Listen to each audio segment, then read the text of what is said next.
अस्सलाम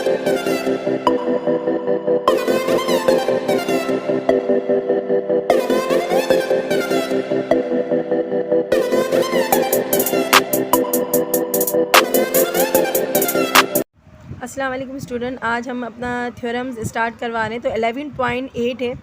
तो बेटा मैंने अभी जो ये इंपॉर्टेंट थ्योरम है ये मैं पहले आपकी वीडियो बना रही हूँ और इससे बाद में आपको ये वाले भी थ्योरम्स करवाऊँगी। आपकी बुक के अंदर मौजूद है, पुरानी बुक। ये देखें 11.8 स्टार्ट होती है, ठीक है। 11.8 है, मुख्तलिफ थ्योरम्स गिवन है। तो मैं आपको जो है ना ये वाला थ्योरम करवा रही हूँ क्योंकि ये आपका मॉडल पेपर में भी आया था। तो बेटा ये आपकी जो बुक में जो थ्योरम गिवन है ना, तो ये लाइनें थोड़ी सी ऊपर नीचे हैं। मैं आपको क्वेश्चन पढ़ के सुना देती हूँ थ्योरम में। आप अपनी नई बुक में भी देख लेना क्योंकि अब नई बुक में कौन सा पेज है, 333 है। इस पुरानी बुक में 333 है। लेकिन बेटा ये नई जो बुक आपकी आई है उसमें कौन सा पेज है वो आप देख लेना। लेकिन मैं क्वेश्चन पढ़ के सुना देती हूँ। The measure of the center angle of the minor arc of circle is double the measure of the inscribed angle of the corresponding major arc। बच्चों ये वाला थ्योरम आपकी लाइनें थोड़ी आगे पीछे हुई हैं इस बुक के अंदर। इसी को मैं साइंस मैट्रिक साइंस की बुक से करवा रही हूँ क्योंकि दोनों सेम चीज़ है, ठीक है बेटा। तो मैट्रिक साइंस की बुक में देखें, वो बहुत अच्छे से एक्सप्लेन हो जाएगा। 15 देखते हैं बेटा, सेक्शन सी का ये क्वेश्चन नंबर 15 है। तो इस क्वेश्चन में लिखा हुआ है the measure of the central angle, the measure of the central angle of the minor arc of circle is double is measure of the inscribed angle of the corresponding major arc, prove it। मतलब सबसे पहले तो आपको circle के बारे में थोड़ा सा जानना पड़ेगा। बच्चों सर्कल जो होता है ना, इसके मिड पॉइंट को हम सेंटर कहते हैं। क्या बोलते हैं? सेंटर, ठीक है। अब यहाँ पर लिखा हुआ है कुछ आर्क बता रहे हैं, सेंटर माइनर आर्क और मेजर आर्क। अब आर्क बेटा यहाँ पर आप ये सपोज कर सकते हैं 2 पॉइंट लेते हैं, ये बन जाती है आर्क, ठीक है। और अगर माइनर आर्क या कोई दूसरी आर्क बोलते हैं, जैसे फॉर एग्जांपल मैं आपको यहाँ बताती हूँ, ये देखें, ये अगर फॉर एग्जांपल मैं यहाँ से लेकर यहाँ तक देखती हूँ तो ये आर्क हो गई, ठीक है। सर्कल के इतने पोर्शन को हम क्या बोलेंगे? आर्क, क्योंकि आर्क आप जानते हैं ना आर्क ऐसे बनाते हैं। तो सर्कल का ये जो पोर्शन होगा ना ये आर्क होगा।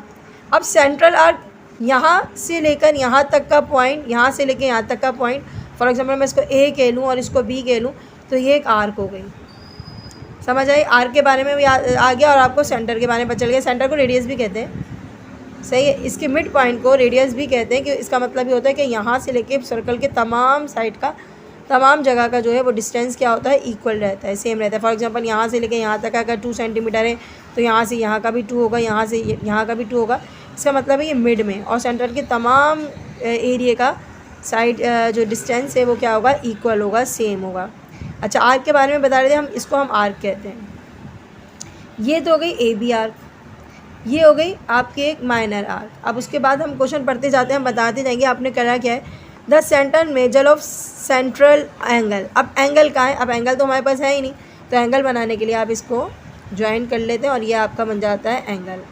क्यों बनाया है? मैंने आपको क्वेश्चन का आधा हिस्सा पढ़ के सुनाती हूँ और आधा क्या लिखा हुआ है। Centre angle of the minor arc, minor arc से सेंट्रल एंगल बनना है। माइनर आर्क, अब माइनर आर्क मीन्स होती है छोटी आर्क, छोटी सी आर्क। ये छोटी सी आर्क हो गई, इसका मतलब है अगर छोटी आर्क है तो सर्कल के अंदर कोई बड़ी आर्क भी होगी, बिल्कुल सही नज़र आ जाएगी आपको। सर्कल के अंदर एक बड़ी आर्क भी है जो इनसाइड नज़र आ रही है, एंगल के इनसाइड नज़र आ रही है, सॉरी एंगल के आउटसाइड नज़र आ रही है, और सर्कल के तो इनसाइड ही होगी। तो यहाँ पर आपके पास जो है एक एंगल है, मैं थोड़ा थोड़ा करके समझाऊंगी ताकि आपको अच्छे से समझ आ रहे हैं। The measure of the center angle of a minor arc, तो वो बोल रहा है कि एक मेजर एंगल है। मेजर एंगल मीन्स ये जो है एंगल बड़ा है, मेजर है। ये एंगल क्या है? मेजर है, जो माइनर आर्क पे बनना है। समझ आ रही है? एक मेजर एंगल, ये एक एंगल है, मेजर एंगल है, बड़ा एंगल है जो माइनर आर्क पे बनना है। उसके बाद क्या होता है? Is double the measure of the inscribed angle. अब कहता है ये है कि ये डबल होगा जो इंस्क्राइब सर्कल के अंदर जो बड़ी आर्क है ना, मेजर आर्क। अच्छा, आगे भी पढ़ लेते हैं। Of the corresponding major arc. अब वो कहता है कि सर्कल के मेजर आर्क जो है, जो नज़र आ रही है, जो बाहर की लाइन है ना ये वाली, ये मेजर आर्क होगी। अंदर जो बननी है ये क्या होगी, माइनर आर्क होगी। और ये जो बाहर बननी है ना ब्लू वाली लाइन, ये क्या होगी, ये मेजर होगी। मेजर माने बड़ी आर्क होगी, ठीक है। अब वो ये कहता है कि अंदर जो एंगल बनता है माइनर आर्क के, वो एंगल बड़ा होता है, लेकिन जो एंगल मेजर आर्क पे बनता है वो क्या होगा, उसका हाफ होगा। अब एंगल तो आपको मिस बन नहीं रहा, बिल्कुल हम बना के दिखाते हैं। हम यहाँ पॉइंट लेते हैं सी, ये मेजर आर्क पे हमने पॉइंट लिया सी, और हमने एक एंगल बनाया। अब एंगल बनाने के लिए हमने ये इसको ज्वाइन करना है और इसको ज्वाइन करना है। अब ये क्यों कर रही हूँ अभी बताऊँगी मैं आपको। अच्छा जी, हमने आपको ये कहा, सवाल दोबारा पढ़ते हैं और ज़्यादा बेटर अच्छा समझ में आ जाएगा आपको। हम सवाल पढ़ने के बाद आपको दोबारा रिपीट करके बताएंगे diagram. The measure of the center angle, वो कहता है कि एक सेंटर एंगल है, यानी कि ये सेंटर एंगल है, ठीक है। सेंटर पे बनना है ना, तो ये कौन सा एंगल है, सेंटर एंगल। ये सेंटर एंगल नहीं है, क्यों, क्योंकि ये एंगल के बाहर बनना है। समझ आ रही है, ये एंगल सेंटर एंगल है जो अंदर सेंटर से ज्वाइंट हो रहा है, और ज्वाइंट किससे हो रहा है, माइनर आर्क से, ठीक है। और अंदर जो ये एंगल बनना है ये बड़ा होगा बानिस्बत बाहर बनने वाले मेजर आर्क के। जो बाहर एंगल बनना है उसकी बानिस्बत ये बड़ा होगा, ये छोटा होगा। आसान लफ्ज़ों में कह सकते हैं, माइनर आर्क पे बनने वाला एंगल डबल होगा बाहर बनने वाली मेजर आर्क के, यानी कि बाहर जो मेजर आर्क बन रही है, मेजर आर्क पे जो एंगल बन रहा है वो एंगल क्या होगा, वो एंगल क्या होगा, छोटा होगा अंदर बनने वाले एंगल से। यानी कि छोटी आर्क पे बड़ा एंगल बनेगा और बड़ी आर्क पे छोटा एंगल बनेगा। या ये कह सकते हैं कि ये एंगल डबल होगा इस एंगल से। अगर ये 60 डिग्री बनना है तो ये जो है ये कितनी डिग्री बनेगा, डबल होगा, तो यानी कि 30 डिग्री होगा। फॉर एग्जांपल कि अगर यहाँ पर 30 बनना है, सॉरी यहाँ पर 60 बनना है, तो ये इसकी हाफ होगा। अगर यहाँ 15 बनना है तो यहाँ 60 बनेगा, मतलब डबल होगा। 15 बनना है तो 30 बनेगा, मतलब बाहर वाला एंगल जो है वो छोटा होगा अंदर वाले एंगल से। बाहर वाला एंगल हाफ होगा अंदर वाले एंगल से, या अंदर वाला एंगल डबल होगा बाहर वाले एंगल से। माइनर आर्क पे बनने वाला एंगल डबल होगा मेजर आर्क पे बनने वाले एंगल से। तो बेटा इसको हम पूरा जो है ना, आपको सवाल दिया जाएगा सिर्फ, उसके बाद आपको डायग्राम ड्रॉ करनी होगी, ठीक है। डायग्राम नहीं ड्रॉ करोगे तो आपको नंबर नहीं मिलेंगे, ये आपके उसमें होता है थ्योरम में, क्योंकि जब तक आप क्या सॉल्व करोगे थ्योरम को, डायग्राम के बगैर आप सॉल्व नहीं कर सकते हो। तो सबसे पहले आपने डायग्राम ड्रॉ करनी है, और डायग्राम ड्रॉ करने के बाद हम क्या करेंगे, आपको बुक से एक्सप्लेन कर देंगे, क्योंकि पूरा उतारना टाइम वीडियो लंबी हो जाती है, तो हम आपको बुक से एक्सप्लेन कर देते हैं। अच्छा, एज इट इज़ उतारना है आपने, जो बुक में लिखा हुआ है सेम ऐसे उतारना है, लेकिन आपकी जो जनरल ग्रुप की बुक है उसके अंदर काफ़ी लाइनें आगे पीछे हो रही थी, तो मैंने अपनी ये वाली बुक से निकाला है थ्योरम। तो आप इस बुक से पूरा अच्छे से उतार लीजिएगा, ठीक है, क्योंकि आपके पास नहीं होगा बुक में, तो आप इसको फ़ौरन कॉपी कर लीजिएगा और अच्छे से समझ के याद कर लेना, क्योंकि बच्चे अक्सर रट्टे मारे, तो प्लीज़ रट्टे मत मारना।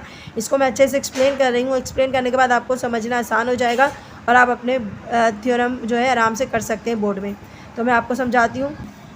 अच्छा, उसके सबसे पहले आपने क्या लिखना होगा बेटा, डायग्राम बनाने के बाद सबसे पहले आप लिखोगे गिवन। जो आपको गिवन मतलब होता है जो आपको दिया गया है, ठीक है। तो गिवन लिखा, गिवन में हम क्या लिखेंगे, इन अ सर्कल, एक सर्कल दिया गया था आपको, ये सवाल में लिखा हुआ है ना, गिवन एक सर्कल दिया गया था, तो क्या लिखेंगे, in a circle with center O. Center O के साथ हमने एक सर्कल बनाया था, ठीक है। उसके अंदर एंगल था, एंगल क्या था, ए ओ बी। अब एंगल क्या था बेटा, देखो ए ओ बी, कौन सा एंगल था, बड़ा एंगल था, सेंटर एंगल था। सेंटर के ऊपर क्या एंगल बनना था, ए ओ बी, ये एंगल का नाम था, ठीक है। इन्होंने इस तरीके से बनाया और देखो रेड मार्क कर दिया, इसका मतलब है ये बड़ा एंगल है। ए ओ बी जो है वो क्या था, एक एंगल था। Is the center angle of minor arc. Minor arc यानी कि छोटी आर्क, जो छोटी सी आर्क है ना माइनर आर्क, इसके ऊपर सेंटर एंगल बनना था, सही है, सेंटर एंगल बनना था। और आर्क का नाम क्या था, ए बी, तो इन्होंने लिख दिया आर्क का नाम जो था वो ए बी था। In a center with center O, angle A O B is the center angle of minor arc. एक एंगल ए ओ बी बनना था माइनर आर्क ए बी पर, ठीक है। उसके बाद क्या था बेटा, सेकंड स्टेप भी था, A C B is the angle subtended by corresponding major arc A C B. ये कह रहे हैं कि हमने इस एंगल को ए सी बी यानी कि सी तक हमने एक एंगल और लिया, यानी कि ए सी बी एक एंगल और बनना था मेजर कार पे, क्योंकि क्वेश्चन में लिखा होता है ना मेजर कार। तो मेजर कार कौन सी थी? ए सी बी। वैसे तो मेजर कार ए बी थी बाहर, लेकिन हमने उसके ऊपर एक एंगल ड्रॉ करना था ए सी बी, जो हमने बाहर की साइड पे ड्रॉ किया था, यानी कि इस एंगल के बाहर की साइड पे एक एंगल बनना था, जो कौन सा एंगल था? मेजर कार पे बनना था। A C B major car पे एक हमने ड्रॉ किया। उसके बाद क्या था बेटा? उसके बाद हम लिखेंगे प्रूफ। आपको प्रूफ क्या करना है? आपको प्रूफ ये करना है कि ए ओ बी कौन सा? ये वाला एंगल, अंदर वाला ए ओ बी एंगल जो है वो क्या है? डबल है। किस एंगल के? ए सी बी के। ठीक है, यही बात हुई थी ना हमारी कि ए ओ बी क्या है? वो बड़ा है। कितना बड़ा है? ए सी बी को अगर डबल कर दिया जाए, ए सी बी को अगर डबल किया जाए यानी कि 2 बार किया जाए, ए सी बी एंगल को अगर 2 बार कर दिया जाए तो ये पूरा एंगल बन जाता है। ये प्रूफ करना है कि ये एंगल छोटा है और ये एंगल क्या है? डबल है। उसके बाद क्या है बेटा? ड्रॉ सी ओ। उसके बाद हमने ड्रॉ सी ओ करा। अच्छा, थोड़ा सा और इसको प्रोड्यूस करेंगे, क्योंकि किसी भी क्वेश्चन को किसी भी थ्योरम को एक्सप्लेन करने के लिए हमें एग्जांपल देना होती है। तो हमने इसको एग्जांपल देने के लिए कंस्ट्रक्शन मीन्स क्या होती है? कंस्ट्रक्शन मीन्स होती है जो हम अपने पास से बनाते हैं, कि किसी चीज़ को साबित करने के लिए हम दूसरी एग्जांपल डालते हैं, तो इसका मतलब है हम कंस्ट्रक्शन करते हैं। तो कंस्ट्रक्शन करेंगे, डायग्राम बनाने के लिए एक ट्राइंगल चाहिए होता है हमें। तो हमने सी को क्या करा? डी से यहाँ सी और डी, सी को ज्वाइन करा सर्कल के एक कोने से जिसका नाम था डी। हमने यहाँ डी पॉइंट लगाया और इस सी को डी तक ज्वाइन कर लिया। इसका मतलब ये हुआ कि ये एक डायामीटर बना दिया, यानी कि एक जो है ना, जो लाइन सर्कल के सेंटर से गुजरती है उसको हम क्या बोलते हैं? डायामीटर बोलते हैं।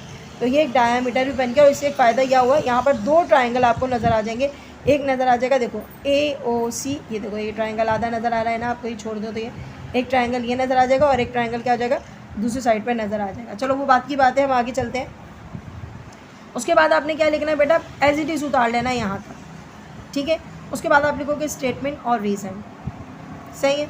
अब स्टेटमेंट में क्या लिखोगे? स्टेटमेंट मीन्स होती है जो हम बताते हैं कि हमने ये किया है और इसका रीज़न क्या था या इसकी वजह क्या थी। ठीक है, तो हमारे पास एक, मैंने आपको अभी थोड़ी देर पहले बता दिया था, एक ट्राइंगल नज़र आया था ए ओ सी। कौन सा वाला था बेटा? ए ओ सी एक ट्राइंगल नज़र आया। यहाँ पर लिखा हुआ है एक ट्राइंगल ए ओ सी नज़र आया। अब उसके अंदर और क्या था? उसके अंदर साइड ओ ए किसके जैसा था? ये कॉन्ग्रेट का साइन है, इसका मतलब है ये इसके जैसा था।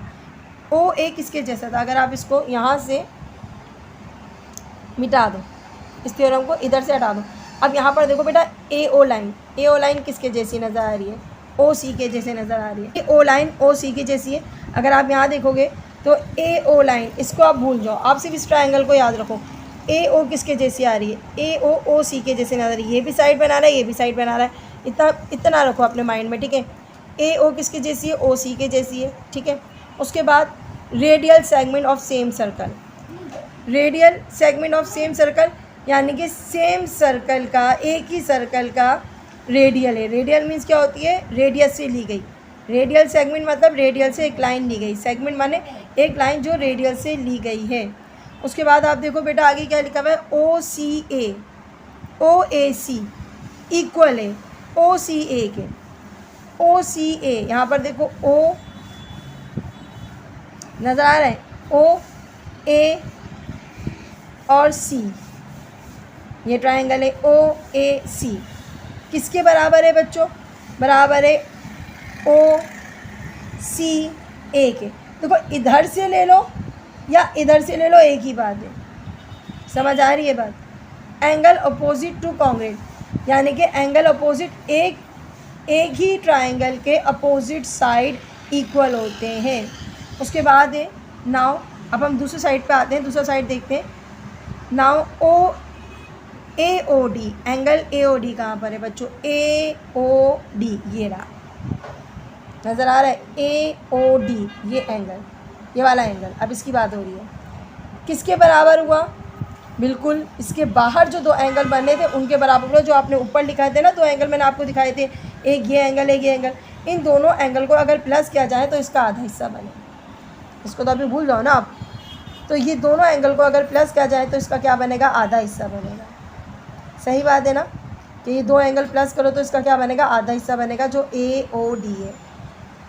बिल्कुल इसी तरीके से वो बता रहा है कि सेकंड में जो है OCA को डबल कर दो तो हमारे पास क्या बन जाएगा, OCA को डबल कर दो तो क्या बन जाएगा, AOD बन जाएगा। तो हम क्या कह सकते हैं, exterior angle sum opposite interior angle of a triangle using equation 1। मतलब एक्सटीरियर एंगल मीन्स होती है बाहर का एंगल जो है वो क्या होता है, सम करो प्लस करो अपोजिट एंगल से अंदर के एंगल को, तो वो क्या होता है हमेशा जी बड़ा होता है। एक्सटीरियर एंगल जो बाहर बनता है वो अंदर के एंगल से क्या होता है, हमेशा छोटा होता है। सही है, सम करो यानी कि प्लस करो, तो या प्लस करोगे ना अंदर बाहर के एंगल को तो अंदर के एंगल से क्या होगा, इक्वल होगा, यानी कि अंदर का एंगल बड़ा होगा बाहर के एंगल से।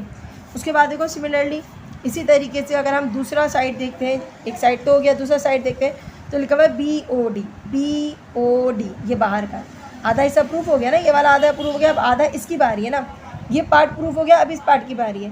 तो हम यहाँ पर भी देखते हैं जो अंदर बनना है, एक एंगल और बनना है OBD,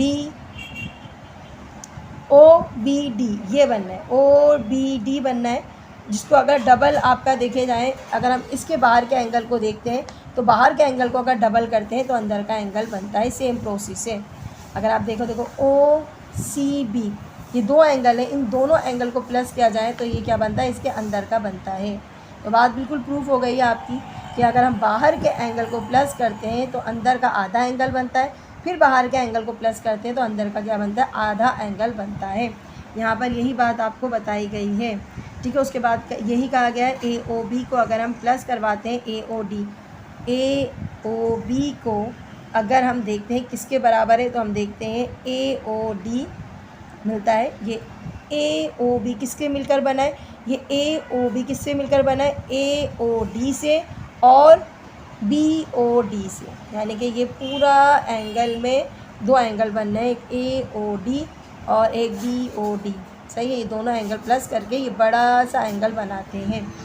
अच्छा जी, क्या लिखा हुआ है, एंगल एडिशन पोस्टुलेट, अगर इनको प्लस कर दें, पोस्टुलेट करते हैं प्लस कर देते हैं तो हमारे पास बन जाता है दो एंगल प्लस होगा, यानी कि दो OCA होंगे तो ये बनेगा। और आपके पास अगर दो OCB होंगे, बाहर वाले दो होंगे तो अंदर वाले एंगल बनेंगे, यानी कि बाहर वाले 4 एंगल होंगे तो अंदर वाला पूरा एंगल बन जाएगा। उसके बाद आपके पास यही कहा जा रहा है कि दो जो हैं OCA प्लस करेंगे 2CB के साथ तो आपके पास आ जाएगा 2 कॉमन, ये पूरा आप लिख लेना यूजिंग 1 और 3 हमने इक्वेशन ली, 2 और 3 इक्वेशन को हमने प्लस किया। देखो करा है ना आपने, ये देखो 2 वाली दोनों और 3 वाली, 2 वाली और 3 वाली को क्या करा है, उसने प्लस किया है। यही नज़र आ रहा है ना, OCA 2 वाली और OCB 3 वाली, इन दोनों को प्लस किया तो 2 मेजर बनेगा।